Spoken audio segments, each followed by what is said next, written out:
And we are on the air. Ladies and gentlemen, it is Film Geek Primer Live, 9 p.m. Pacific Time. Welcome to the show. Tonight we're going to have our 1-minute review game. Take a look at our feature, which is Tremendo is going to be discussing his latest addiction, which are movie posters. And we will be delving back into the essential films that any good film geek should be watching. So let's start off with our regular rigmarole. Take it away, Shu, with the theme song. Thank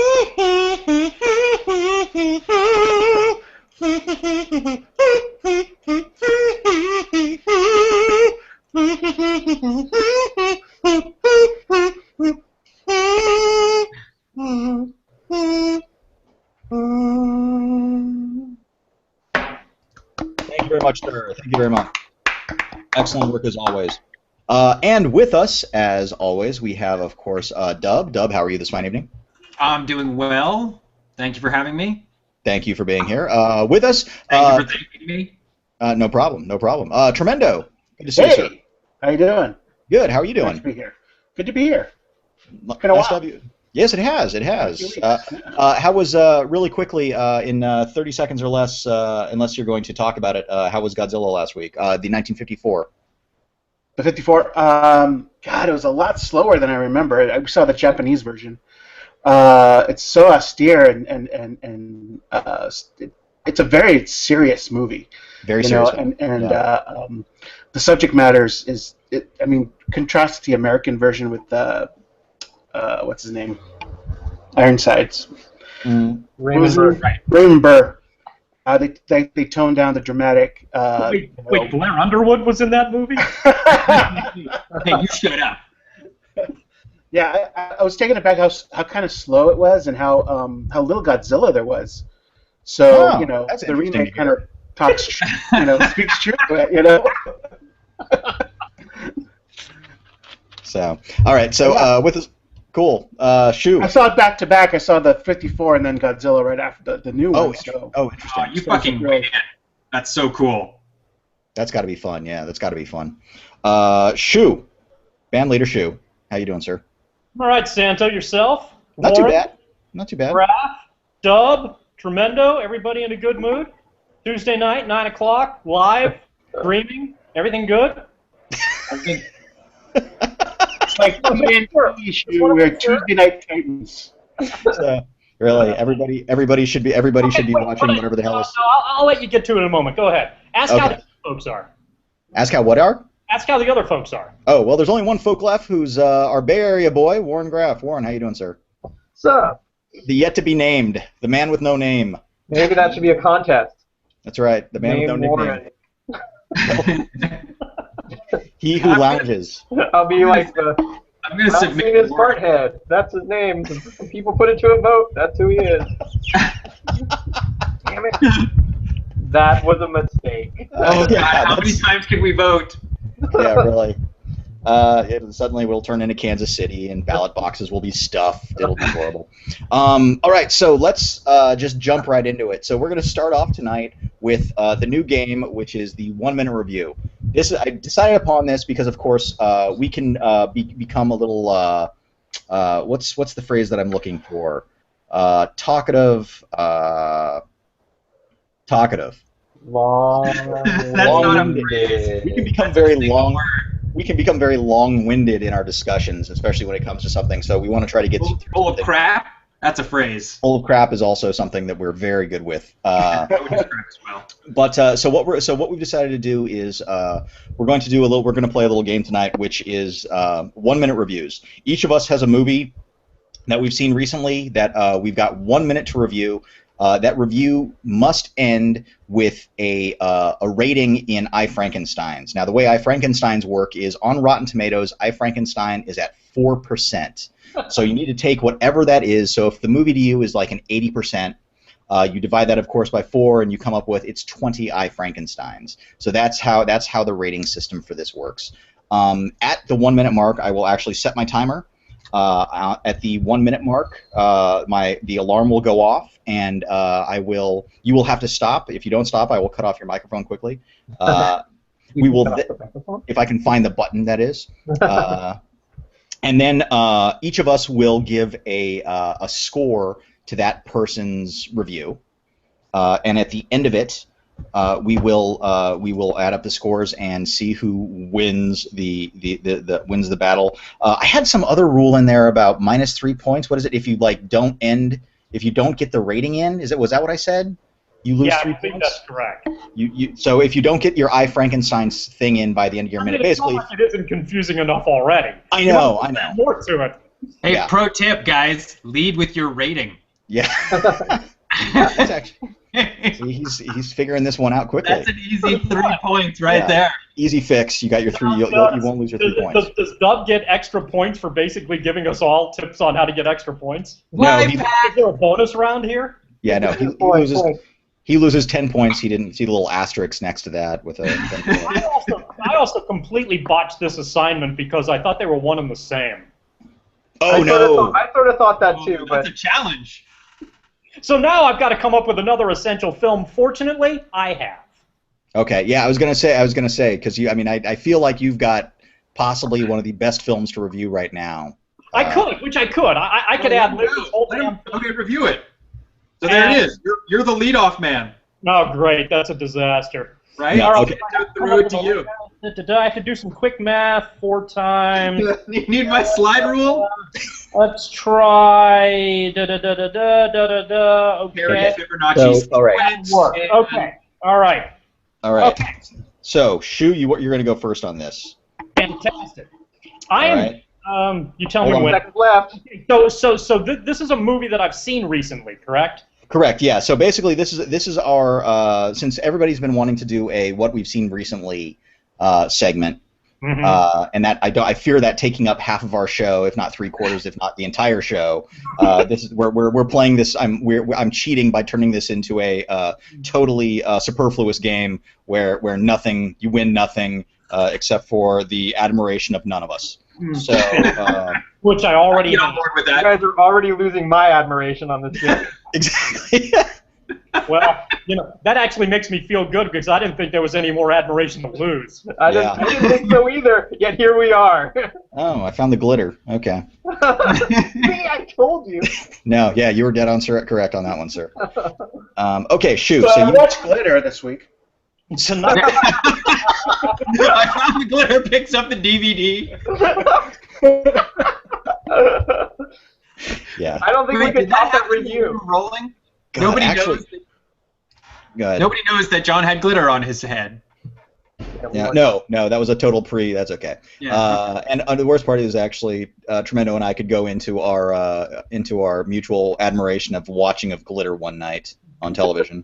Was that the DVD? Did we have the DVD for that? How the fuck did we watch that? I don't remember. Oh my god, I can't remember what the story was. I swear. I think we watched the Rift version. Didn't we watch the Rift version, the Rift Tracks version? No. We actually watched the legitimate version of Glitter. That may have been. Okay, you know how that played out? I bet it was on demand. And I bet it was a joke that went too far. One of you was like, oh, look what's here. And then it was like, go for it, dude, go for it. And you're like, I'm doing it. I'm going to order Glitter. I dare you. Yeah. I dare you. If I do this, you're going to have to watch the whole thing. Dude, if Glitter's on, I'm not going anywhere. All right, I'm pressing the button. Yeah. Next thing you know, you've seen Glitter. Yep. And suddenly we're making out in the bedroom. It's really awkward. Drink. Somehow Glitter's now You foreplay. got shirts with Mariah Carey's face on it and stuff. Yeah. I still have my shirt. What happened? Video store swag is awesome.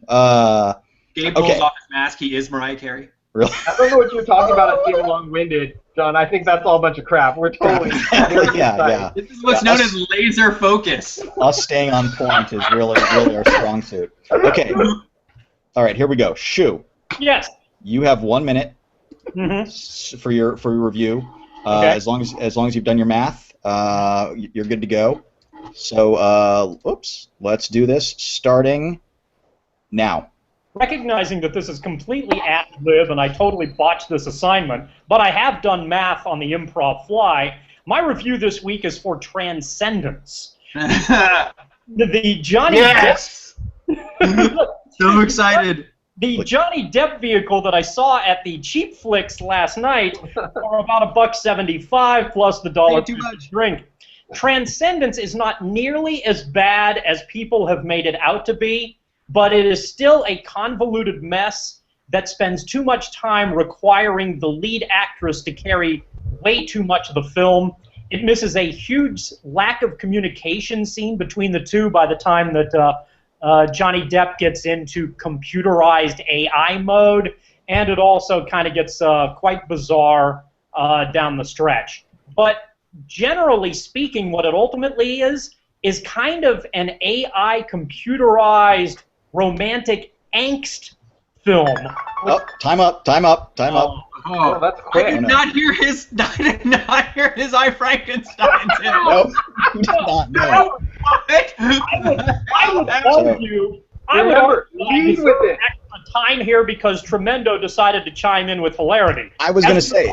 Extra time that I would argue, I would suggest in said extra time that it has 12. It earns 12 I Frankensteins. I was going to say.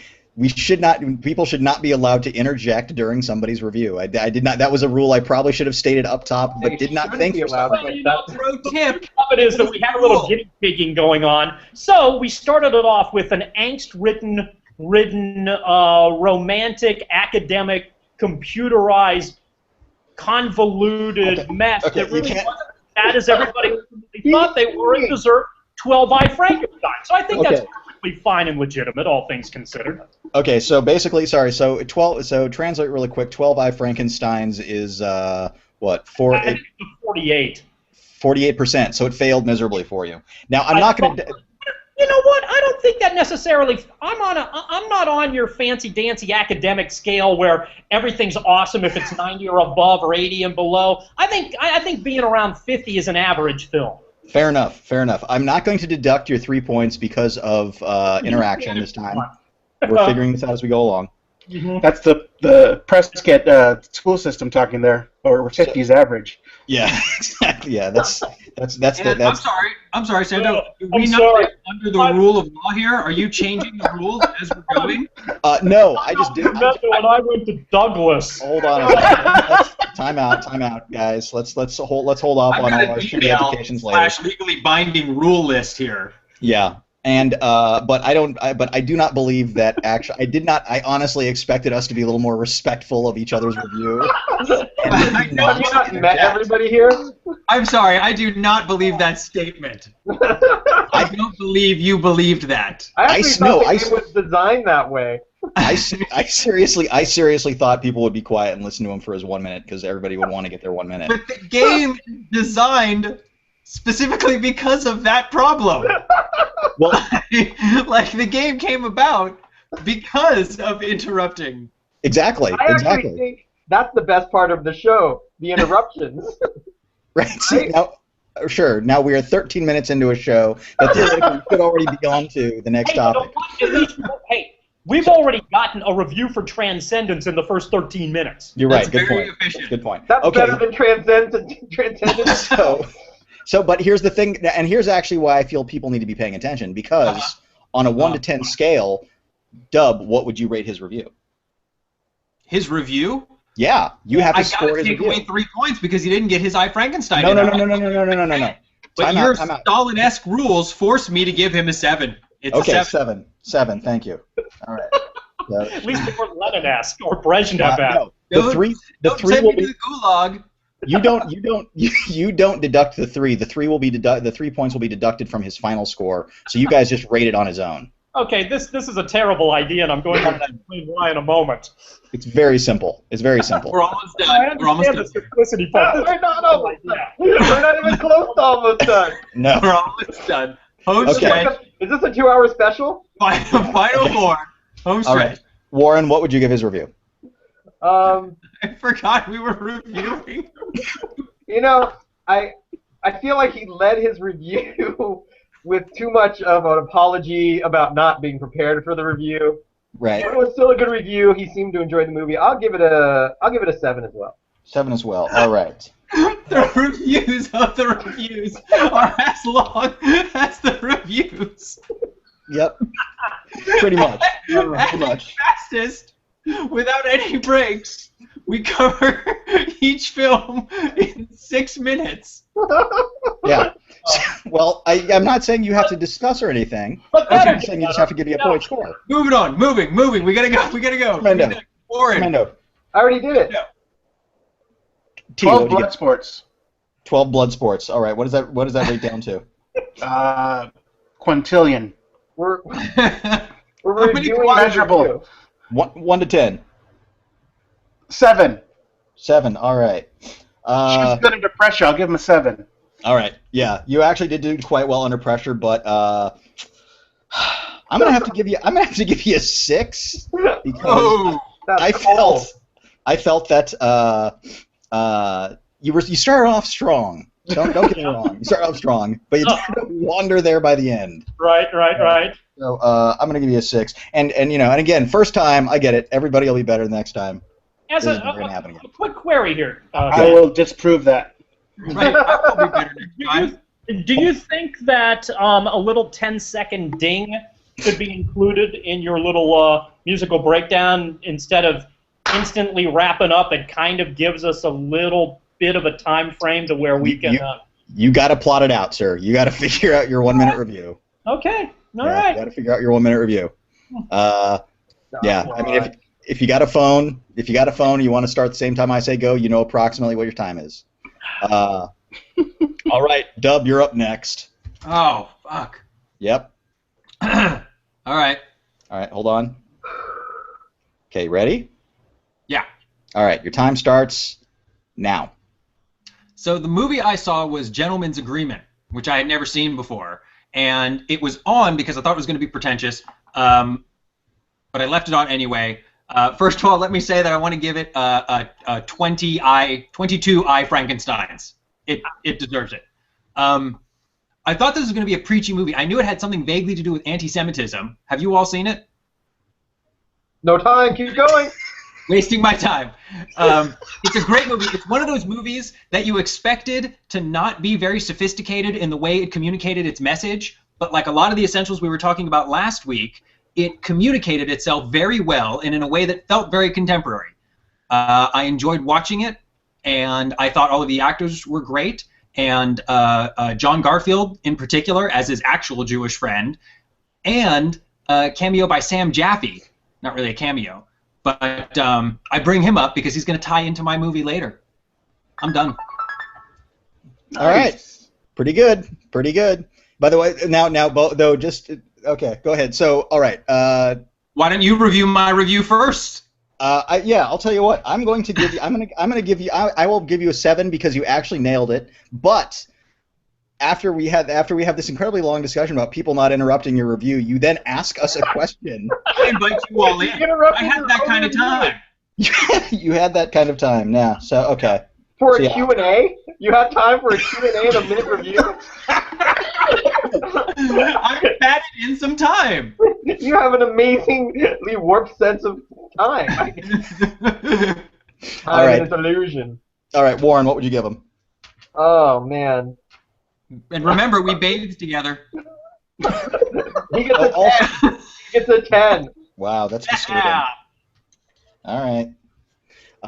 Yeah. Also, I feel actually I should deduct you a little bit also because. Excuse me. No. I get your rule about this squeezing the I Frankenstein in whenever. But that doesn't create a well-formed 1-minute review if you just decide to like throw it out there. Just saying. All right. Well, I posit that well-formed is a relative term, and so far I'm in the lead. That's fair. No, I mean, considering the guy has a kid with a third arm, that makes perfectly sense as what your definition of well-formed would be different than ours. Technically, I am the leader. Yes, okay. Fair enough. T, what would you give him? I will give him 8. 8? Yeah. Shoo. Because I am a hyper-competitive bastard, this is where the greatest is a problem. His review gets a 1. Oh, Everybody else's review gets a 1. Who could have seen that coming? Oh, my God.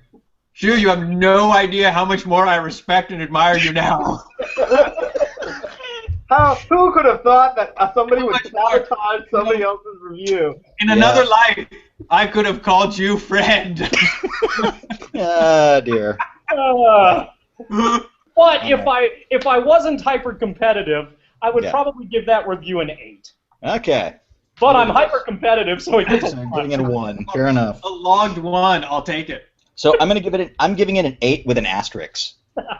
Just like Roger Barris. Yes. All right.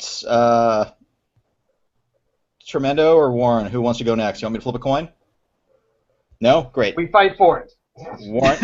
Warren, you're up. All right, hold on here. Hold on, I got my stopwatch so I can watch too. Okay, fair enough. You ready? Sure. Okay, and go. The movie I saw was Godzilla. Now, it was the monster movie that I wanted it to be, and it had just enough heart and enough character that I felt connected, and I think people who aren't into monster movies might be able to enjoy it. But yeah, and it was fun to watch the destruction, and it was fun to watch the acting of Bryan Cranston and the kid from Kick-Ass, and other people who were in the movie as well. I give it 20 to I, Frankenstein. Wow. All right. And I got plenty of time. Anybody have a question? See, that's where you put a question. You put a question at the end, not in the middle. All right. Plenty of time to spare. I'm going to have a drink, and then we'll get back to this. Really? You're the only person who could actually have a smoke break in the middle of his review and still get a Hold done. on, I'm going to take a nap. During that review. How did you do that? I'm done. All right. So start off with Aaron. Dub, what would you give him? 10. 10. Tremendo. 10. Shoe. Hyper competitive. 1 because I have to deduct 9. I have to deduct 9 I, Frankensteins for the ridiculous love fest he gave that very average film. Ooh. Wow. Okay, that's interesting. Yeah. That's interesting. Other than that, I might have given it about a 9. A 9. All right. 8. Because he didn't use the entire minute. See, I was going to say, actually, I think actually I agree. I think I kind of want to deduct a point for not, and because we're figuring this out as we go along to some extent. Yeah, the closer you can get to the minute, the better off you are. Because anybody could just say, "I loved it, 7 I Frankensteins," and be done with it. Right, but you could also ramble on incoherently. It sounds like us, does it? But you gave it. But you did. But no. But you actually. But you got in there. You pointed out the fact that it may not be for people who don't like monster movies, but if you're into monster movies, you'll probably dig it. You pointed out a couple of the actors. You liked Cranston. You like Jonathan Taylor, Aaron Thomas, whatever his name, Kick-Ass Kid. Yeah, the Kick-Ass boy. So yeah. So I'll tell you what. I'll go 9. I'll go 9. All right, Tremendo, it is your turn. Okay. Just a second here. Cancel. All right. Let me know when you're ready. Now. Start. I watched Richard Curtis's About Time, which is a very good-natured, very fun, and thoughtful and typical Richard Curtis good-natured film about time travel, family of time travelers in the sky. Who it's not epic in the way that there's something that has to be saved or some adventure that they use time travel to as a plot device, but it's just a guy who uses time travel to fix his mistakes, slow down time, look at life, the theme of the film is you live a day, you experience the day normally, then you go back in time and you pay attention to the little details. It's a very down to earth, well crafted film, and I enjoyed it, and I'll give it 22 I Frankensteins. Nice. Very nice. 5 seconds to go. All right. Dub, let's hear the score. I'd have to give it a 10. 10. All right. Shoe. I give him 1 because I have to deduct 9 I Frankensteins because it sounds a heck of a lot like the damn Tom Cruise movie that's going to earn 10 I Frankensteins once it gets released in a couple weeks. Now, if my scale wasn't as different as that, I probably would have given that review a 9 or a 10 because it was pretty darn well done. Nicely done, Tremendo. 9 or 10. 1. Well done. Enjoy your 1. Got it. Okay. Fair enough. Warren. He gets a 10. 10. All right. He put his heart into it. You know what? I was gonna say, yeah, I'm gonna have to go for a. I'll tell you what. This is gonna. Okay. You repeated yourself a couple times there. Yeah, I did. So I'm gonna give you, but overall very solid. So I'm gonna go for a 9. Which means, let's see what who our winner is. Well, our winner is because he hasn't given a review. The winner is our viewers at home. That's right. This segment is over. So it looks to me. It spreads out. Each viewer has to review our reviews of the reviews. That would be nice. That would be nice. Going one level up. And the only way we can close the circle is by reviewing a review of our review. So we have a tie. Infection. Tremendo and Warren. I feel it has to go to Tremendo because he actually came in. Wait, hold on. He came in at where Warren basically just made sure he was safe and cut it off with 22 seconds. Tremendo actually came the closest to filling up his entire minute with 4 seconds. Please show me in the rule book. You won it on points. Well, you know, Aaron was right on time. Can you show me that? You won it on points. Yeah, no. It was minus 1,000 points for being a jerk. So it was the winner for this week's is Tremendo. Tremendo, congratulations. We've got to refine this thing, but this is a first try shot. So I was robbed. Please, where's the replay? No, we were wrong. No. Well, it was either About Time or Critters. I was really close to talking about Critters. Oh, that would have been fascinating. I should have talked about Critters. Okay, Warren wins because you chose the wrong film. Yeah, I'll take it. Yeah. Default. And that only took 26 minutes. I know. 27 minutes. Okay, moving on. I'm Moving glad on. we didn't ramble.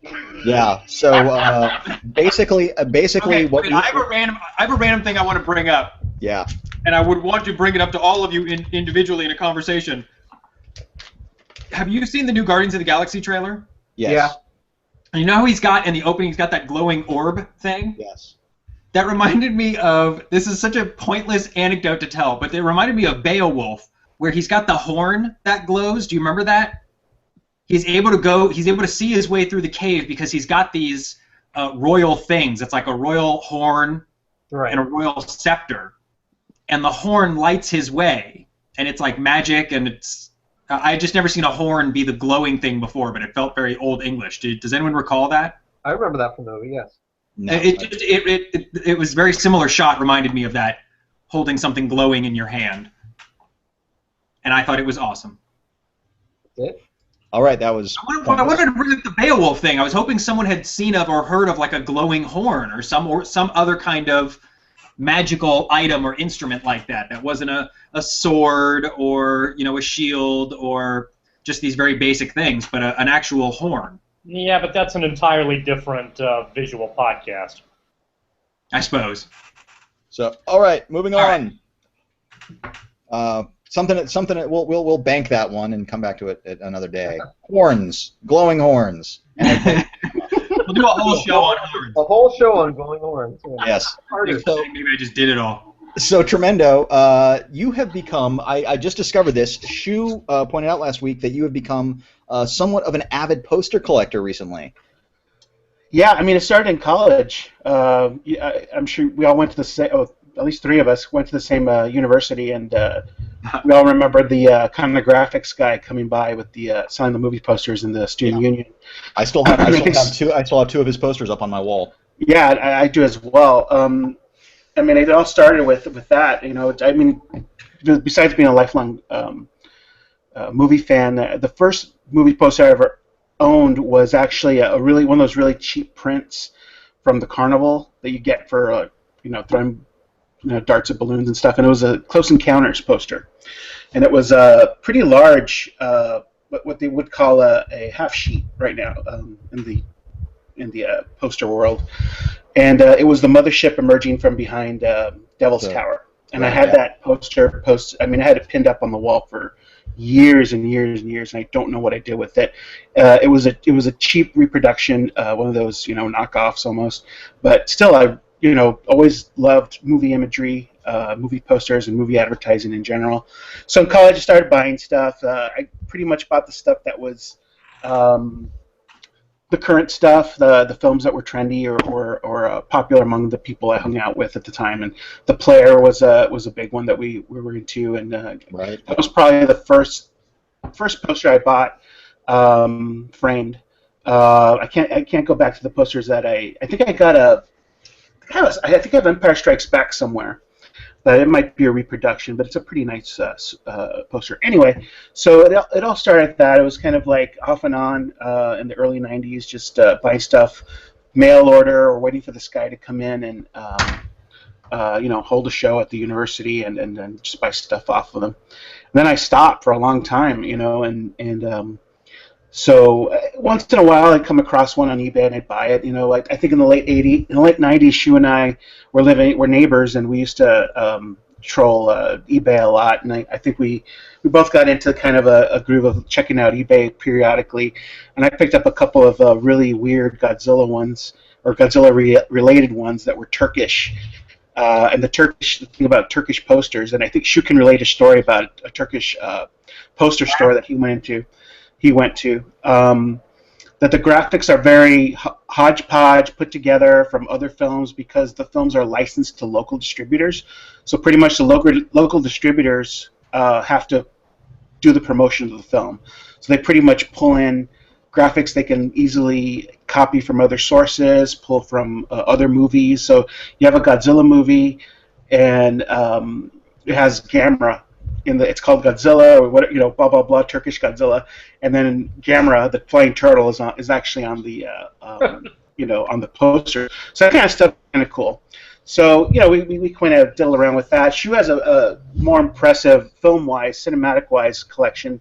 Lots of Sam Peckinpah ones, Sam Peckinpah originals, and The Thing, which is pretty fantastic. And so which thing image? It's the original Chuck Carpenter thing, the guy in the park with the light coming through his head. Nice. And, I've seen some alternative versions of that. Like the Turkish ones or the international versions were pretty spectacular as well. So I guess what really turns me on about posters is the art and anything that's unique about the way local or international people interpreted American films and distribute how they were promoted in their respective countries. So so that's to me that's a draw. Looking for that artwork, looking for the obscure. So how I really got into it recently is I'm a big Mystery Science Theater fan, as you guys know, and I started thinking maybe I should what the hell, I'll start collecting the films that were shown on the show. I collect the posters of the films that are shown on the show. Huh. So this guy, just a random thing on Facebook, this guy posted a Mitchell poster for sale. Does it have Joe Don Baker on it? The Joe Don Baker, yeah. It is. Nice. The Joe Don Baker Mitchell episode. And I picked it up for $7, and the guy paid for shipping. It was a deal, and he threw in some lottery cards as well. Wow. And then from there, I started looking for groups on Facebook, and I found this genre-centered poster group where guys just show off their collections, and some people have just amazing collections. What's the website called? It's a Facebook group. I can add you to it. It's called Genre Film Poster Collectors. I think that's the title. The word genre is on there. They don't just do genre. They're pretty much all over the place, and it's pretty. The taste of the people in the group is pretty consistent.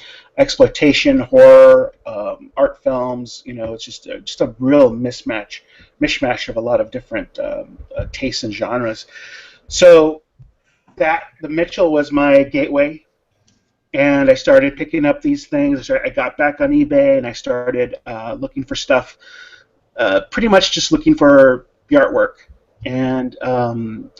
So when you say artwork, what are some of the key elements that you're looking for when you're kind of discerning what it is you want to get? To me, the illustrative qualities of almost like comic book art or good girl art, like the pinup girls of the 50s and 60s. Shu and I went to a place in Tucson called the Poster Warehouse, which used to be a much bigger place back in the day, and now it's just a little shop in a strip mall. And this place had tons of posters. And it rivals Hollywood Book and Poster, which used to be the one-stop place for poster here in LA. I just went last Saturday, and really disappointed that their selection.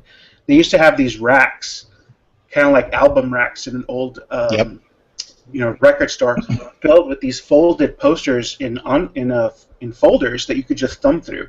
And I remember us going over there and spending a couple hours just thumbing through that collection.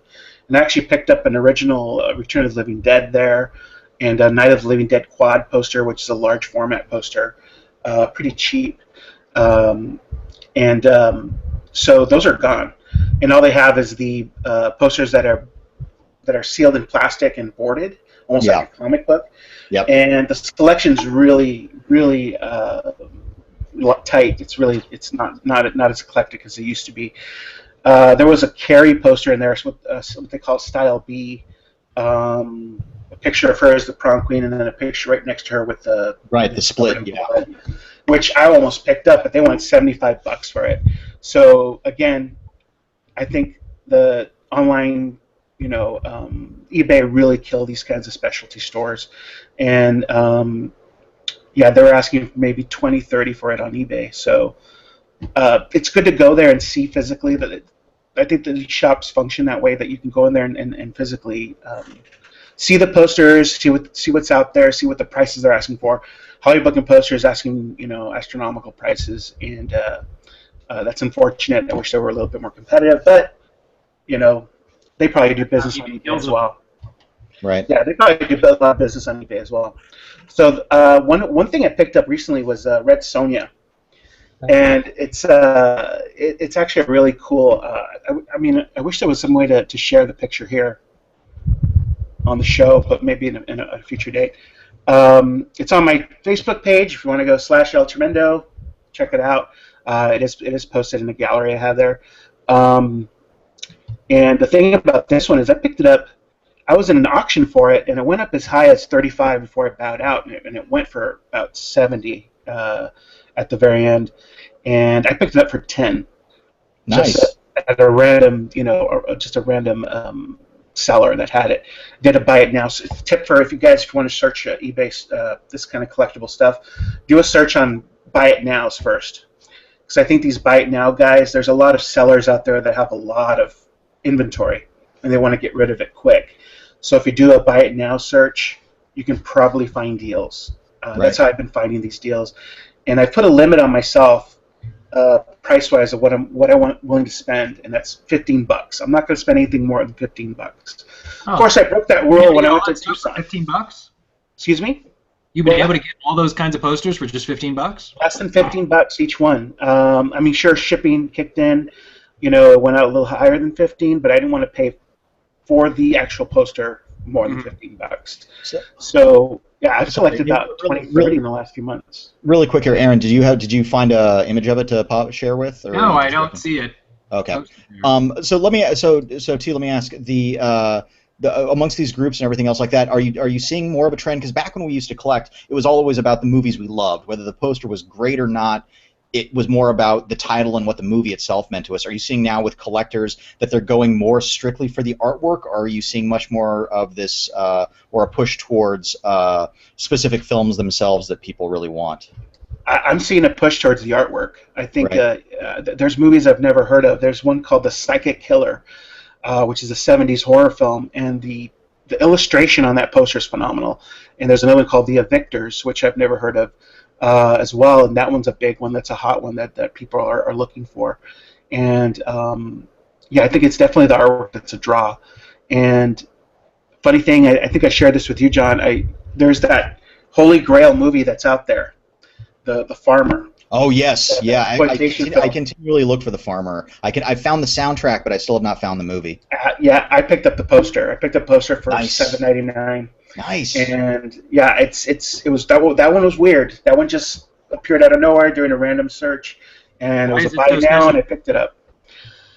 If you've ever seen the trailer, maybe we could post a link to the trailer. The trailer's I'll put the 70s revenge flick about is it a Vietnam vet or a World War II? Yeah, it feels kind of like that standards what's the almost like Rolling Thunder type of movie where it's like a guy comes home and then his brother's killed, somebody's killed, and it's basically him going out for revenge. And as a matter of fact, they do a he goes after the bank.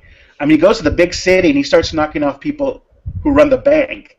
I mean, he goes to the because they're going to foreclose on his place. Yeah. That was the deal. Yeah. And then there's a Jump Cut Cafe here once a month does Secret 16. Where they actually project movies in 16 millimeter, which is a really cool thing to check out. But I actually talked to the guy one night. Because I asked if he had a copy of The Farmer, just to see it, and I would rent it from him or do something because I've got a 16 mm projector. And all he had was the trailer, and he's like, "Yeah, that was another one that he kind of keeps his eye out for, but can never find." Was it Red Alert Video was going to put that out originally? Code Red. Like that? Code Red Video. Yeah.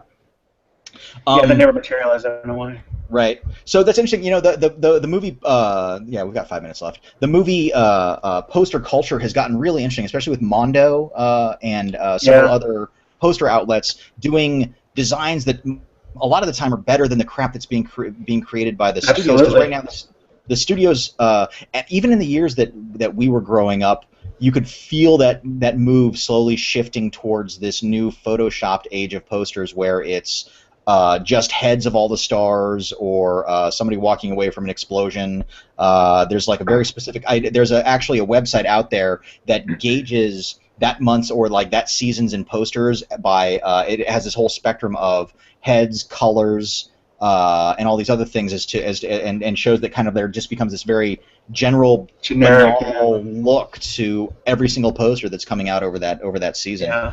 There was a funny review of the Guardian of the Galaxy poster where the guy gave it an F and told how horrible it was, and basically the comparison was like, there's no giant head of the main actor, or the hero's back isn't turned to us, and it's like this, and it showed all these examples of things, or you can't see the feminine hero, or the female lead butt in such a way, they're not using their oranges. How could they not use oranges? And they showed all these examples of movies. I tell you, Marvel is doing a really good. As far as their posters are concerned, they're doing some really cool designs, and they're almost bringing back that feel of the old illustrated poster. Well, I think the kind of generic posters you're talking about are the ones that have been sort of market tested into success. So when you don't want to think about the art of a piece, you go with a poster like that. It's been proven, and it's probably hard for the artists to shout down big money when it comes to rolling out a poster that you know is going to put butts in seats. Sure. Once that phase has passed, what I love about this day and age is it falls to the artists. I mean, how many random Tumblrs have you been sent where it's like, this guy redrew 8 classic films that he loves? Yeah. It's like some random guy's poster for Fargo that just kicks ass. Yep. I just feel like there's so many like that, and I think for me it kind of started with I felt like Criterion was given a lot of sort of artistic leeway to reinterpret some of the imagery of the films they were doing, and that was sort of when I first started becoming aware of it, when those were released. But it illuminates the enjoyment of the movie, I think, too, because it doesn't have to be, even the worst movie can have a great poster, just like it can have a great soundtrack. Yeah, and actually admired on that level. I think also what you're proving with the Red Sonja poster is that film's a piece of junk. But the poster's awesome. Great, right? So also one of the things I'm kind of curious about is I'm wondering if this search for posters. I mean, you mentioned 2 movies I've never heard of, and neither of you. If this will kind of lead to any awkward rediscoveries of films in the future of how for all the bad ones, there may actually be a couple good gems out there that kind of recognize. That's happened with a movie called The Redeemer, and it's a 70s Exorcist ripoff about this kid who's in a devil cult, or no, he's a cult leader, and but they find out he's, I don't know, son of the devil. I don't know what the hell it is, but I haven't seen it yet. I downloaded it, but I haven't seen it yet. All the posters are pretty cool, and I think it's kind of bringing back interest in the actual film, because now I think Shout Factory is ready to bring it back. Same thing with the Final Terror. Final Terror is coming out on Blu-ray. I've never heard of that movie before, but the poster's pretty awesome. And Shout Factory is one of those places like Criterion that's bringing back the art to DVDs and poster work. I've been hearing more about Shout Factory lately. They're Did they get like a round of funding or something? I feel like I'm seeing them a lot more. No, I think they've just decided to become basically the criterion of genre films. Yeah. I mean, they picked up a lot of John Carpenter stuff, and then redid all the artwork. And when you and as a matter of fact, like I even did one for the first people that order them, like the first several hundred that order them or something, they get that artwork in poster form. So I actually, a while back, I actually got the one for Cat People. You son of a bitch. Oh, Yeah. nice. Yeah. Oh, So good. and then there's one for oh my god, I actually need to order it because it's coming out and I can't think of what it is now. Phantom of the Paradise. They're going to be releasing, and so right now if you pre-order, it's one of those things. If you pre-order early, you're within the first 1,500 or whatever, you get the little poster, and it's cool because it's not full size or anything like that. It's easy to have framed if you want to, and they're original takes on the artwork for the films. Yeah, go ahead. I'll share a quick story real quick. Shu and I went to the Poster Warehouse store in Tucson, and we were thumbing through the collection, and we came across a poster for The Marrying Man, which is a Alec Baldwin, Kim Basinger vehicle from the 90s or something. Awful film. Like 92, something like that. Yeah. If you look up the poster, it's actually pretty generic. It's a picture of, Baldwin half stoned and a cut out of Basinger in the background. Well, we found this version it was actually a different title. And the poster was illustrated. And it had Basinger in this, like, pinup girl pose and Alec Baldwin looking like, drunk Don Draper in the background. And it's pretty cool. The actual illustration of Kim Basinger is pretty cool. I actually picked it up. So I bought it, and as the lady was taking it out of the slot, there it is. That's not the one I got. The one I got was the one.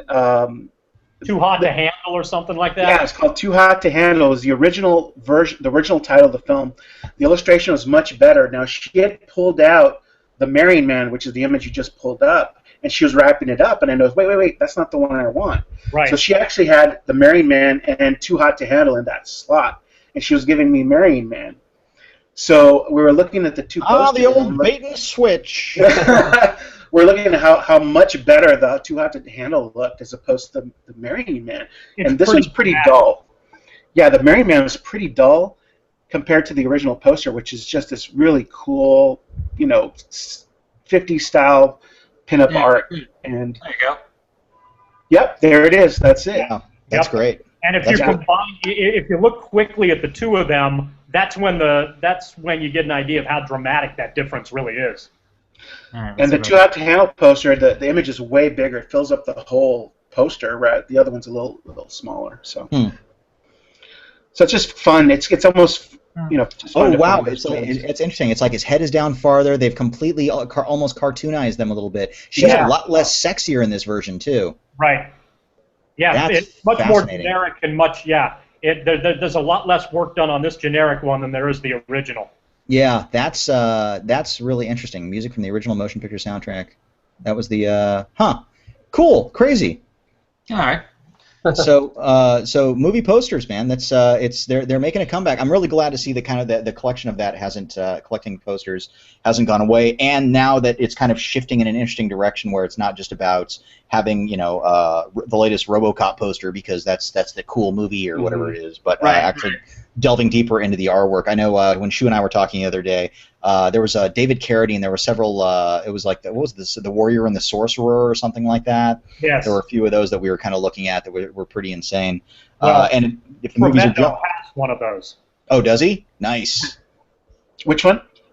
Tremendo has the Warrior and the Sorceress or whatever it's called. Oh yeah, the David Carradine, yeah. Which is phenomenal.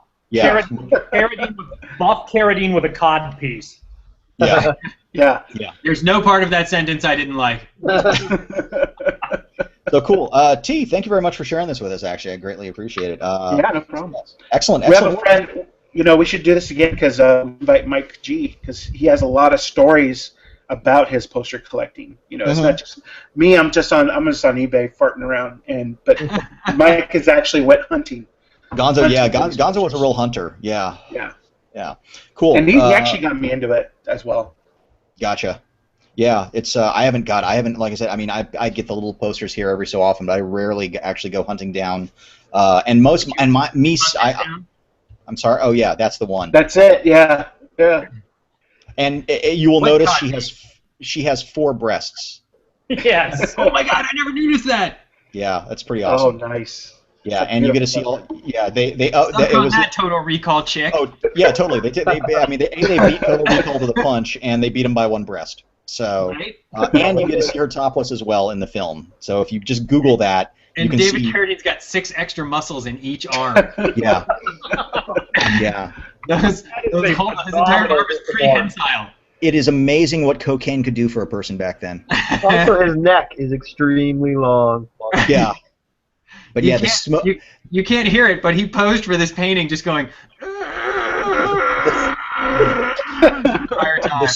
The smoke coming out with the skulls and everything is just really nice looking. I like that it becomes almost wings for him. Yeah, yeah. Like the sorceress makes him holy. Somebody had to. It tells a story. Yeah, it tells a story. It tells a story. So let's move on to our final segment this evening, which is the Essentials, which we still haven't figured out a new name for. We're debating that one back and forth still. We're going to be running late. Shocking. No game next week. We figured this one out. So let's move into the Essentials. So I'll tell you what, Warren. Let's start with you on this one. What fine film have you chosen that you feel our viewers should watch to further their cinematic education? You know, I was thinking about this one, and I think last week I gave some like movies that people couldn't argue with that were good movies, you know. And so I thought, well, maybe this week, maybe I can give something that I think is a great movie. That doesn't necessarily mean it is a great movie, but I think everybody should see it. But that's not saying that you guys won't. I think you guys might all like it too. At some, you know. Throw that bomb. Let's hear it. It's a little movie you might have heard it called Big Trouble in Little China. Oh, yeah. No. Classic. Now, here are my reasons for it. It has everything going against it. It does pretty much everything wrong. It has a script that pretty much tells you all the action. The actors are literally telling you what's going on. You know, exposition is running rampant through this movie. Okay? You've got cheesy overacting where the actors are just going out of their way to ham it up and eat as much screen as they can. I want to punch you so hard right now. You want to what? I want to punch you. You're talking about the greatest movie ever made, but go on. It is great. I'm telling you. This is why. Listen. You know, it's got cheesy sets, and it's you can know it was made in the 80s. Okay, like you just know, like the guys have their glasses with the slats in them and stuff like that. Kanye West wears those today. Yeah. Okay. Well, he's bringing it back. But at the same time, you can't help but love this movie. I mean, you know, Kurt Russell is like he owns that movie, and it's just one of those movies to me where, like, on paper, where you look at all the mistakes, you go, oh my God, this thing shouldn't work. This should be a big mess. But if it's on TV, I'm watching it till the end every time. You know, I can't not watch that movie. So I feel like it's a movie that everybody should see. An interesting little tidbit about Russell is that folks who approach him very often will talk about The Thing or talk about Escape from New York, and Russell prefers when they talk about Big Trouble in Little China. Yeah, he looked like he had a great time in that movie. Yeah, I think he and Carpenter had a great time in a lot of the stuff that they did. And Russell comes off to me like a guy who really enjoys what he does, but he had additional enjoyment for Big Trouble in Little China, which probably is arguably one of the 5 or 10 top cult films of that era. I would say it probably falls probably in the top 10 cult films of almost all time. I think maybe. It's an early version of those, that's for sure, because it found its life on video. It's one of my favorites, and it's just one of those movies. But when you look at it on paper, when you like start to break it down and really think about it, you go, God, they made it shouldn't work. Is what the thing is. It shouldn't work, and yet it's great. I love Carpenter. I agree that I think it's worth including in an Essentials list. I love Carpenter. Yeah. I love Kurt Russell, and I fucking hate that film. Oh, really? I have seen this film a half dozen times, and every goddamn time I see it, I know that I'm supposed to love it because everyone around me loves it. I love the people, well, other than Kim Cattrall, who I can't stand. But everything about it falls under the spoken like a man who hasn't seen Mannequin. And son of a bitch, I just don't get it. God. It's needlessly contrarian. It's needlessly contrarian. You don't care one way or the other about the movie. What you're hating is other people's joy. Yes, that's what's happening there. That's exactly right. That's exactly you know what, John? Let me tell you what Jack Burton always says. You know what Jack Burton always says? So basically, Dub is now saying that Shu is our Armand White. So. Oh, how I wish I could believe or understand that. I'm sorry. Right. All right. So excellent. Actually, dude, great choice. That's one that I did not think of. That's a pretty fantastic choice. Can I tell a quick story? Yeah. Yeah. You got 1 minute. Go. Real quick. So I went to Monsterpalooza a couple months ago in Burbank. Monster, makeup movie, convention, and we're walking around. Huh? Monsterpalooza. Check. Yeah, got it. And then we're going around this gallery, and they're showing artwork and pieces from Big Trouble in Little China. And this elderly man comes up to me and asks me, "Can you take a picture of this with my wife?" So sure. So I take the picture, and it's the head, the creature that that follows him in the castle. Sure. Yeah. With the eyeballs. Yeah.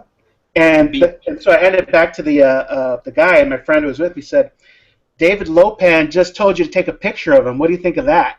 That was David Lopan? It was James Hong and his wife or daughter or somebody. Yeah. I took Lopan's picture next to the head thing. That's pretty awesome. Did you ask for a picture? I would have said, "Can you and I take a picture?" He took off. He rode the lightning bolt out of there, man. He was out. Son of a bitch. He must be old. He grabbed his 2 wives and he was gone. He grabbed his 2 wives with green eyes and just disappeared. and I just want to point out my favorite part of that movie. How'd you get up there? Wasn't easy. Easy. Narrative velocity. You don't slow down to explain shit. You keep running out of there. Exactly. They didn't explain anything. Or if they did, they over-explained it. All the backstory. It's like a major plot point that he was able to get back up there. Yeah. Wasn't easy. Moving on. All right, let's move on ourselves. Hey, finding control. Nice. Thank you. Yeah. All right, Shu, you since you decided to choose one film for both of the same topic, let's. I'm just waiting patiently to hear what you how you feel that Transcendence is a reason why we should. Well, clearly, if you want a Johnny Depp essential, you go no further. If you want to look for a movie that's at the top of the list when it comes to angst-ridden romances between AI films, this is clearly, an essential film to watch. But the movie that I was going to select this week as an essential is one that I would argue might be Michael Mann's best film. I'm gonna say. Oh, go ahead. I won't spoil it. Do it. It's Thief from 1980. Yeah. Starring James Caan. This is. I have that poster. Yes, you do. It is visually a really interesting film, and where it happens, I think, is interesting too. It has a lot of components from the 70s, which clearly influenced Mann, and it has a lot of the elements of the 80s that ultimately defines Mann, that he's kind of trying to figure out along the way, and they're both kind of interspersed in this film, and I think really well done. James Caan is fantastic. Yeah, it may be actually one of Caan's best films. This film. And what it does, in addition to the visualistic aspect that we've become much more familiar with a lot of Mann's works, most notably Manhunter, and certainly the Miami Vice series, is that this is where he, I think, really starts to develop in the crime genre the character with a specific code. And even if the code isn't always practical and always pragmatic, to the James Caan character, it always makes sense, and he always sticks to it. From the first frame to the last frame, this is who he is. this is what he does, and this is what he needs to accomplish, and if you go against that, then there's a problem. But there's never any question of communication from his point of view. He lays it out. He says exactly what's supposed to happen, and if you don't hold up your end of the bargain, then he gets upset. But it's a great film, and I think a lot of folks who see it tend to agree with that. But when you're talking about Michael Mann films, it's not one of the ones that initially comes off the top of your head. And I think it is at the very least among his best. And I would suggest that on my list, it's certainly right there, no lower than 3. Yeah, I would actually have to agree with you there. It's it may be his best actually, and it's recently received a Criterion edition with his preferred cut, completely restored, gorgeous transfer. It's got. I didn't know he had a preferred cut of that. Yes, yeah. And the funny thing is, it's only 2 little tiny scenes, which was interesting. It's just 2 little bits, and they're somewhat. You can see why they're cut out, but at the same time, it's by putting them back in. I wouldn't say it slows the film down, but it gives a little bit of pause and kind of lets you see that Frank, who is never given a last name in the film, James Caan's character, is kind of believes in a better world, in a real future. You know, and it's because they express it many times throughout the film about really what he wants. He's got the little photo montage of what he wants his life to become. But there's just a little scene with him and a fisherman, just kind of watching the sunrise, and it's a very small little scene, but it's also one of those moments where it's just like, here's a man who embraces life and is actually willing to kind of take it in and kind of enjoy what is around him as well. And so and there's one other little scene in there that's kind of the same thing, but not really. Anyways, but yeah, that's excellent choice, Shu. If I was to review it, I'd say it's deserving of 21 I Frankensteins. That's. If I was to review your review, I'd give it a 1. Wow. You're a life. You know, in another life, you and I would have got along really well.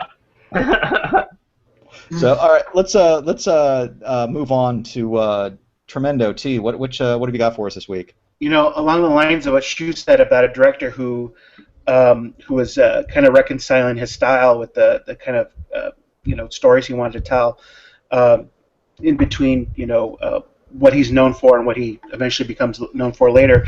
I think for me, it's Close Encounters of the Third Kind, which I mentioned earlier. I think it's the quintessential Steven Spielberg movie. It's kind of touches upon, I think it's probably, aside from the Schindler's List and maybe some of those other films that deal with the war, his most personal movie, because I think he's reconciling his adolescent self with kind of his father duties, or his duties as an adult, because the movie's about a guy who's just looking for meaning. He's got a rotten family life, or he's not happy with his family life. This thing happens to him, and he goes out and becomes obsessed by it, and he eventually finds, meaning at the end. So it's a very almost very personal story. To me, when I was a kid watching it, had a really huge effect on me. I tell the story a lot, but my mom and I are really obsessed by UFOs because she saw one at a young age, and she would tell me the story over and over. And I thought, you know what, Mom, we got to see a UFO one of these days. So instead of that, we ended up watching Close Encounters of the Third Kind at the drive-in. So that was good enough for me. And Close Encounters, I haven't seen in a long time, but it's got to be 3 or 4 years ago, and it still stood up. It still stood the test of time, and as far as the impact on myself. So as both a Spielberg fan and a fan of science fiction films, and a fan of wanting to have that kind of experience that everybody wants, that it's not explained, I think it encapsulates that feeling, and I think it's an essential watch. Yeah, I got to say, it has actually one of my favorite Spielberg scenes of all times in it, which is very early in the film. It's the control tower sequence. Oh yeah, the control Absolutely. tower. I don't know. I mean, it's like this is his movie coming off of Jaws, but I still think that control tower sequence is maybe more tense than anything that happens in Jaws, and it's almost all audio. There's so much audio in that sequence, but it's such a great sequence. But yeah, fantastic flick. Cool. It's funny. I just saw Oh. E.T. recently, and I had seen E.T. in the theater a couple years ago, and then quickly watched Close Encounters afterwards. And I found he was so commercially dead on with E.T. and that movie is so tight that there's no it's hard for me to watch them back to back because Close Encounters you have to take as much more of an abstraction. Like it looks real, but those aliens aren't ever really doing anything. They're not characters in the movie. They're just things to sort of drive him on his journey. Mm-hmm. And it's filled with a lot of magical moments and mysticism, but I find over time that they're less and less rooted the way I have seen him do either just before or just after with Jaws or with E.T., where he really made it human. This movie almost has to be viewed as an abstraction, like you were saying, because it's this guy searching for meaning. And you don't really get the meaning. You just get that there is meaning. Right? Does that make sense? Like the aliens are there to phone home or to visit. They're just kind of there. And he goes with them. In some ways it reminded it I had talked about this years ago in college when I was much more pretentious, but you know the sequence in Dreams, Kurosawa's Dreams, the Wedding of the Foxes? Yep. It's that movie sort of writ large. Right. It's the idea that someone's life is touched by something that takes place outside of their known world, and then they have to go through this sort of banishment or separation process to follow that thing. So it's a good movie, but I think maybe next week we could debate E.T. versus Close Encounters. Shu, you wanted to say something? Yes. Guess who on the panel of 5 here has never seen Close Encounters of the Third Kind? I'm going to say Warren. Gabe. I'm guessing Gabe. My That's guess is right. Alex Mendo. I'm saying Alex Mendo. Vote. Official. Who is it? Really, you've never seen it? I've never seen it. That's fascinating. Cut his mic. It is a yeah. I don't know why. I have no idea. It's among one of the few classics over time that I've just missed and have not gotten around to check out. Is there any specific reason? You just never take Zero reason. It just never happened. I'm bringing the desk next time, Shu. That's fascinating. Yeah, I would be. What would really be interesting? This is kind of one of those things where I would be really fascinated to see somebody watching it for the first time, especially at our age and knowledge base. You know, Right. how they would react to it. Like, in a weird way, I would almost want to have Shu and Isaac sit next to each other and watch it for the first time and kind of see how that would play. No, Isaac would not last through that movie. At all, yeah. So intense. Like we barely made some of those ET parts. And it's Right. just it's intense just for the sake of intensity, and Right. it's intense by a master of Yeah. making tense cinema. Like he's so watching ET, and I caught Jaws again the other day. It wasn't Pan and Scan, or it was Pan and Scan, so I couldn't watch it for too long because that Right. drives me insane. But he was so good. I mean, he's still very good. But it was like jaw-droppingly good direction in that early '80s chunk. Just Yeah. Oh yeah. It's pretty fantastic stuff. So Shu, we may have to arrange to watch this at some point in time. Yeah. Because I'd be really curious to see how that plays. Especially now. I mean, that's good. because I don't know how much of it's a good film, but also there's that weird thing of how rooted are we in the nostalgia of it versus what the actual quality of it is in an odd way. I mean, I'd be kind of curious. I saw it pretty late, but I know what you mean. Yeah. So anyway, T, excellent choice. Yeah, and as far as I go, I mean, I've got it on Blu-ray. The Blu-ray's gorgeous. There are 3 different versions of the film because it was like they had to rush to release it, so he wasn't happy with it. A couple years later, or within a year, they did the director's cut, which nobody liked, and then there's a TV cut, which like integrates both of them in a weird way. It gets crazier in the TV cut. Yeah. There's a sequence where Richard Dreyfuss is you can see him throwing the dirt in his house and breaking windows. I love. That's one of my favorite sequences too. Crazy sequence. Yeah. That's a vital sequence to the film, as far as I'm concerned. Yeah, and it's got really good Terry Garr in it as the wife that just doesn't get what's going on. That's like watching Phenomenon and not getting to the point where he's digging in the dirt with his hands. It's like, what's the point of watching Phenomenon?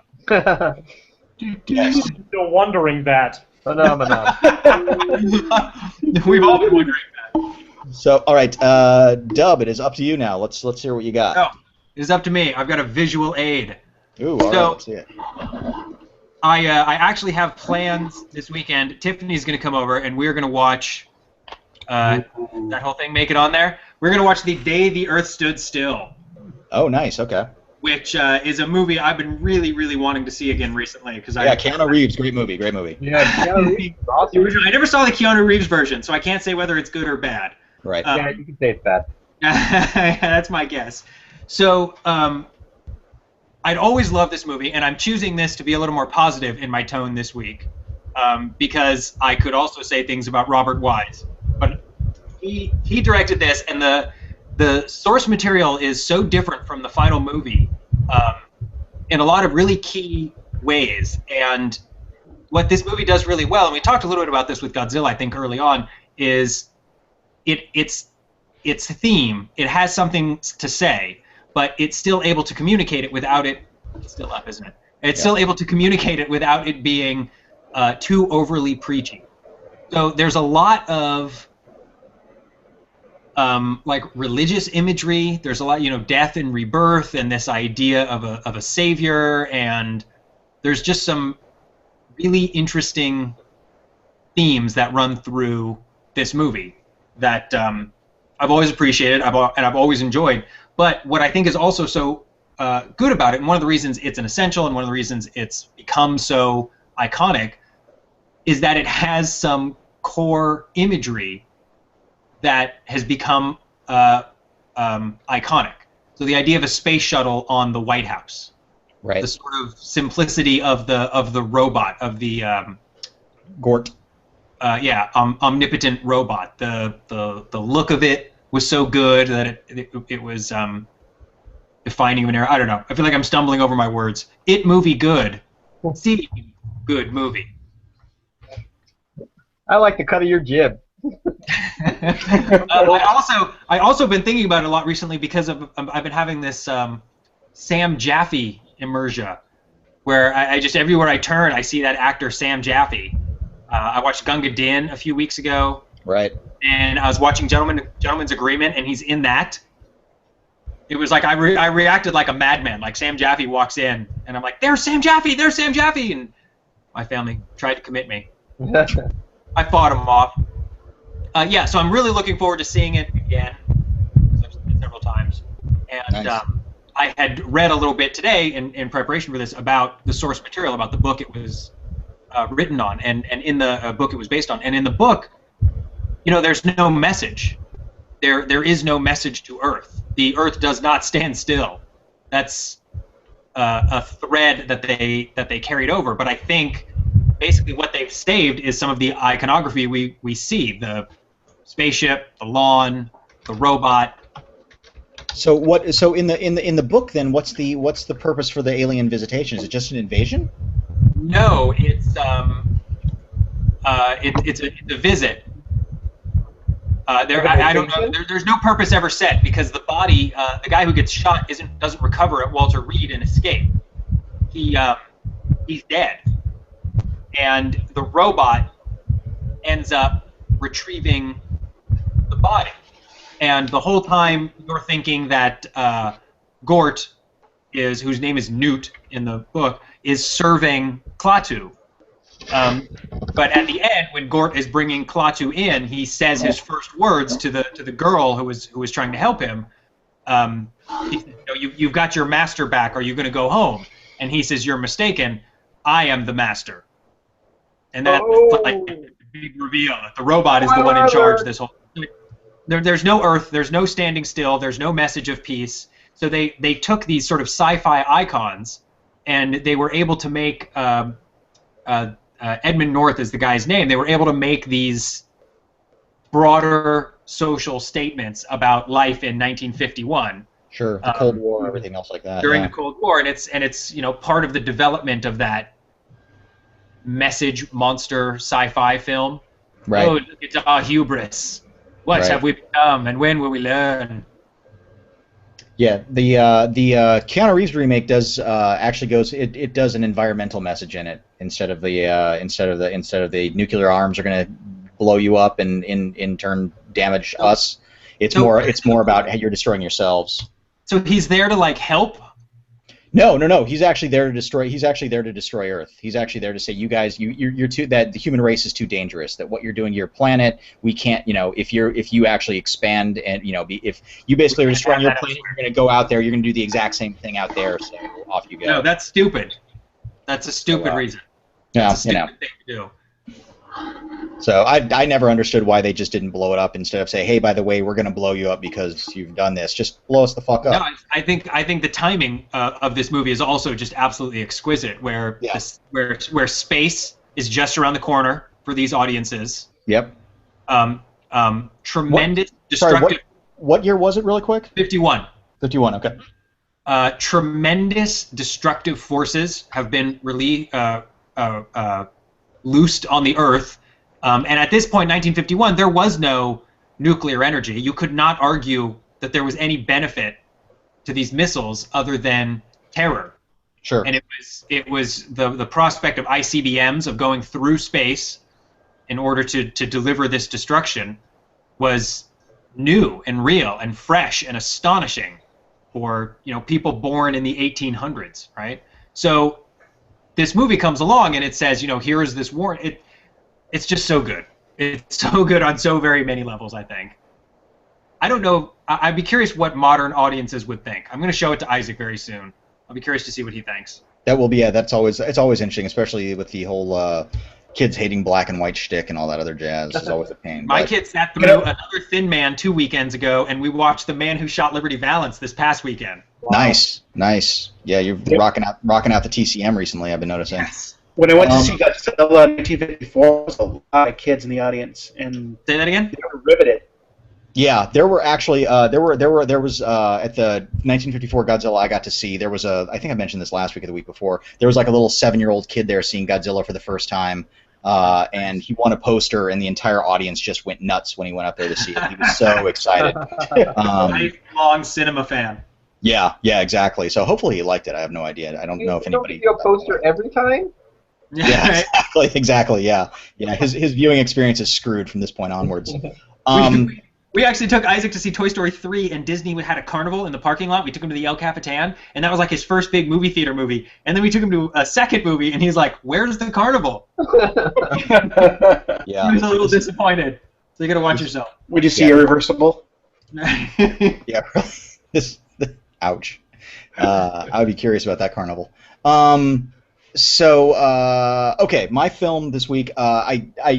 This week is happening right now. We're in the middle of the Cannes Film Festival, and the Cannes closing night or closing film or films is going to be a tribute to Sergio Leone, hosted by Quentin Tarantino, and because it is the 50th anniversary of Leone's first spaghetti western and kind of the birth of the spaghetti western, A Fistful of Dollars. So that's the film that I've actually chosen to kind of chit-chat about this week. Its impact is many-fold in weird ways. It to some extent helped revitalize the American western.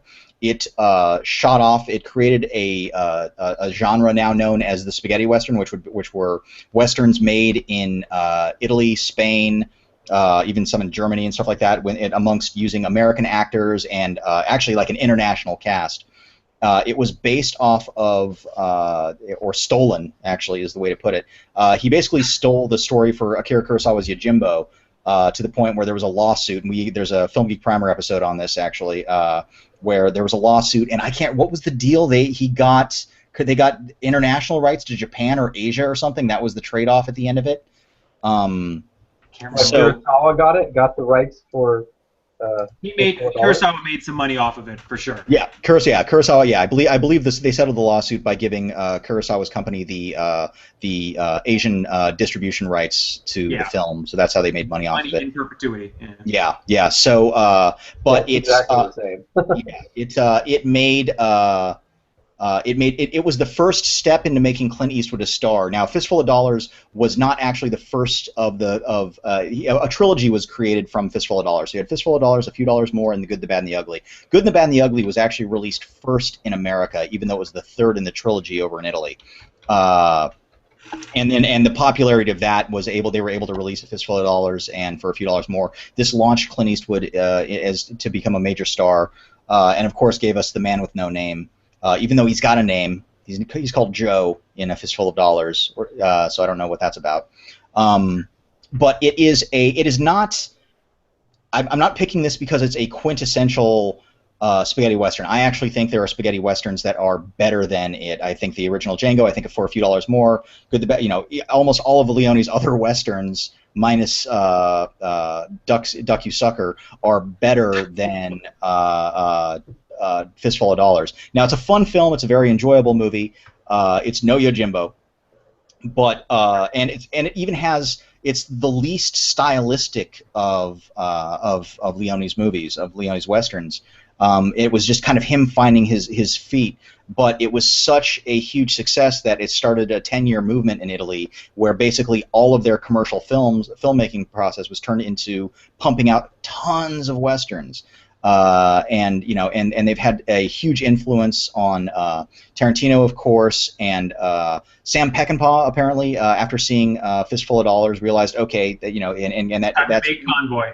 Moved him. That's exactly why he made Convoy. Yeah, that moved him that pushed him more in the direction of wanting to make stuff like The Wild Bunch, and really kind of expressing more explosive violence and action and kind of a much more visceral form of Western storytelling, which at that time in America had petered out in a way. It had been, they were still putting out a ton of Westerns, but there was so much of it just on television and everywhere else, and it was becoming much more kind of straightforward morality tales and all of this other stuff, and they were just running out of ideas that it was a real kind of shot in the arm to kind of rejuvenate the Western genre for another 15 years before Heaven's Gate, killed it again.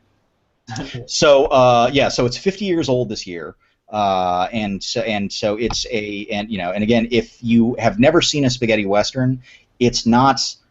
I would not personally say it's the best example, because I think the Italians really went apeshit crazy with spaghetti westerns and developed some really fascinating forms of storytelling through it. But it is the nucleus of most of these spaghetti westerns, and it is well worth checking out. So, rebuttal. No, that sounds good. All right, I think sounds fair. Yeah, I think that's pretty legit. I think that's a good choice. It's a shame that Tarantino gets to show his movie knowledge in front of a international film festival again.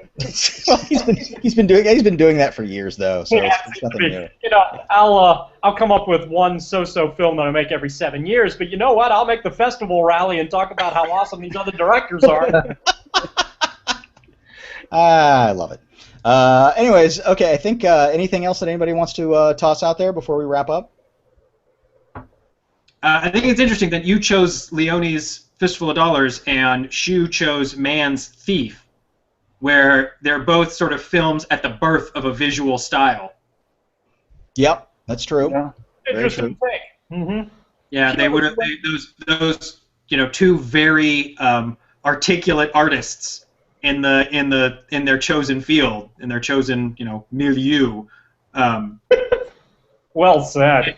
And you both chose movies that show it at its sort of most nascent, at its most raw. Yeah. Well, I think is somebody watching something? I'm not. No, I hear something. There's a guy speeding outside. Gotcha. It's for me, and I think Shu and I kind of see this the same way. Watching somebody with some of their first films and really kind of see, especially once they have a body of work, going back and kind of seeing all the different finding all those little particles and pieces in that first film. And then kind of seeing how they've expanded since then. It's like Christopher Nolan, if you go and watch Memento now, it's like you can see all of his work from that kind of spreading onward, even through the Batman films and stuff like that. You can really see particles of that within his first film.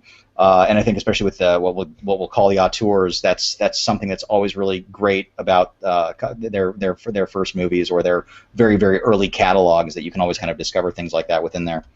It's like Paul Thomas Anderson and like Boogie Nights or Hard 8. Exactly. Yeah, Boogie Nights for sure. So so if someone only had a chance to watch one of these movies that we've brought up, is there one we would collectively recommend? They're all good. They're all worth seeing. Well, my guess is because we're gonna have to pull a 12 Angry Men and convince Shu to go with Big Trouble in Little China.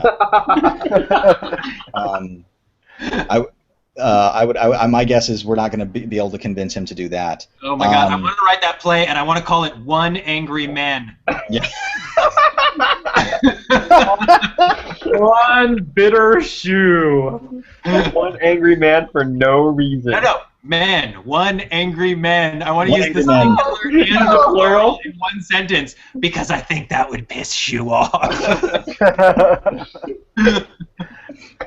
God, I don't know. The funny thing is, this week it's such a variety of stuff. Last week we were able to pull out some very kind of similar themes in a couple of the choices and stuff like that. I'm torn between Fistful of Dollars and Big Trouble in Little China. See, that's interesting. I would actually, part of me would actually go for Close Encounter. Oh wow, I don't know. See, my problem is I think we chose pretty similar movies as well. Yeah, I think Big Trouble. I think Big Trouble would be the movie that you really have to be into movies, or at least have a specific kind of odd sense of humor to really kind of get into it. Because Scientist Steph hates it as well.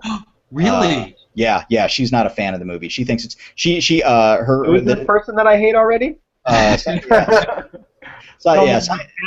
taste. When I first, I'm going to turn your opinion around. When I first met her, she told me her favorite movie of all time was Highlander.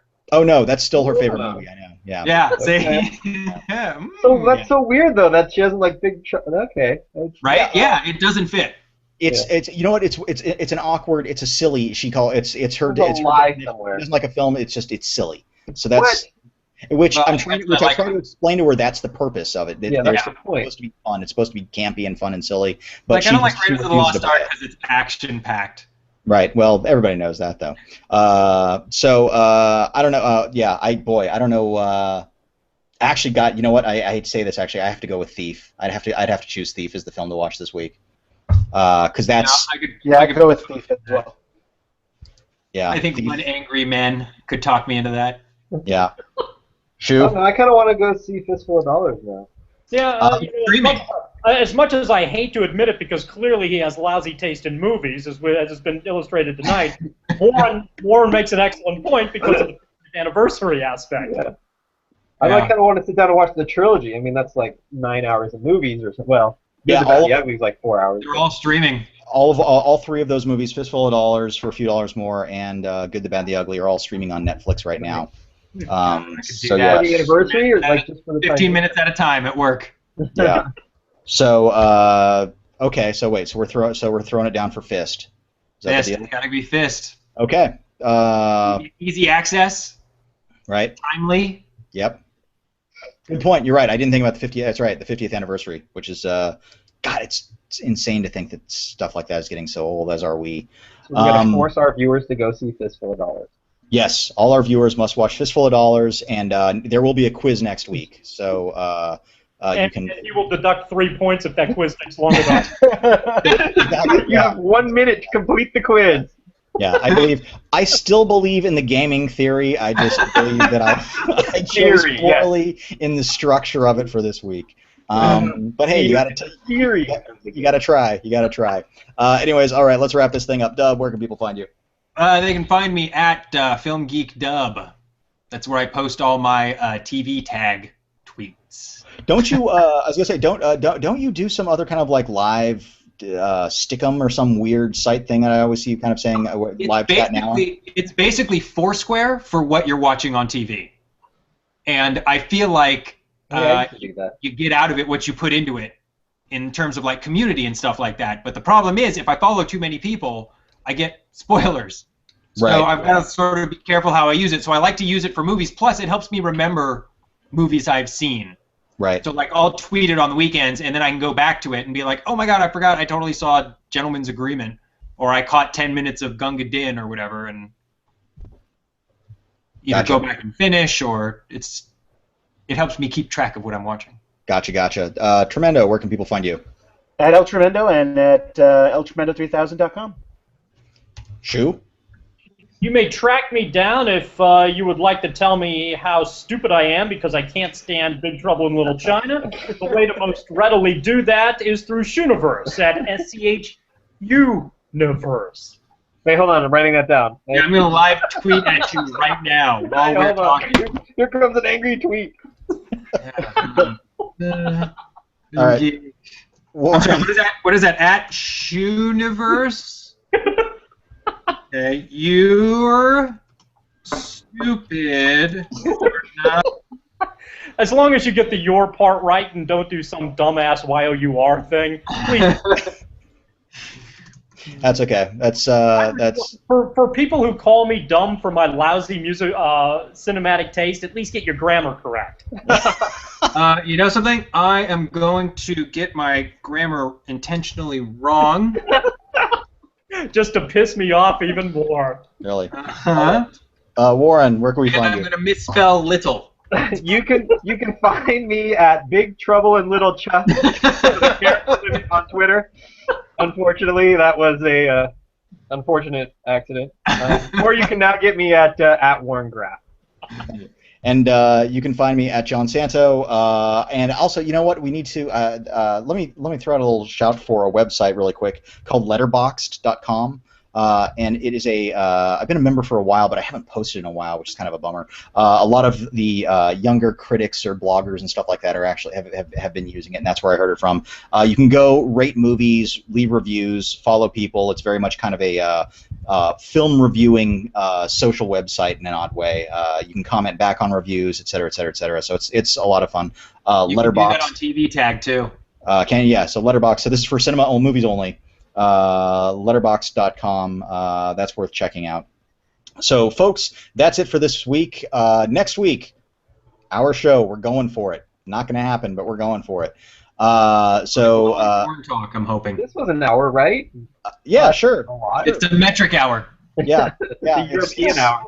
It was. I believe this was 48 I Frankensteins. If we were to compute. There was an hour in it. Yeah, there was an hour in it. So anyways, Shu, take us out with a theme.